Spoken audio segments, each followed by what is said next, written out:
ఇలాగైన పాండురాజుకు సలాగిని కులప్రవత శక్తమని కుంతికి జనించిన పాండవులు, ఆ బాల్యం నాటపాటలతో మమ్మ అలవటే పెట్టిన పాండవులు, రాక్షాపురములో నిశితిని నిట్ట నిలువున ధరించి వేశారన్న నీలాపినందులు మా మీద వేసిన పాండవులు, ఏకచక్రపురమున విప్రవేశములతో ఇల్లులు తీర్పు మెత్తి పలుకూడి నెక్కిన పాండవులు, అంతకు తగ్గ గత్తగా అతుకుల మంతక 5 ఒకే కాంతరం పర్యటనమాడిన పాండవులు, సాయవత సంకల్ప శల్యం సంప్రార్థించిన సునకమునట్లు మా పితృదేవతా దేవతలకు ఇంద్రప్రస్థ వైభవంలో నేటి యాగకార్య దుర్వాహులు ఉంటాయా?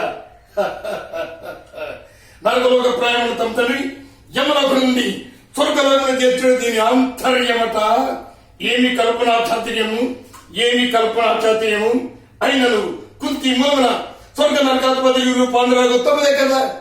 ఆయన ఎందులను జరుగునదేమి లోకాన్నేమి అయ్యారే. సకల రాజ్యాంగ లోకము చోహో నిలాము సర్వ భారత భారతీయ శుభాశిస్సులతో పరిపాలన సాగించాడు. మాకు మారాటుగా సార్వభౌతులు సాగింపు గారు పాండవ దుశ్చేత్రమది, రారాజుకు సాటిరాజు కావాలని ధర్మది దుస్తంత్రమది అయినతో కుతంత్రములతో కుచిత బుద్ధులతో చేయించు రాజు యాగము సాగరాదు, నేను యాగరాదు.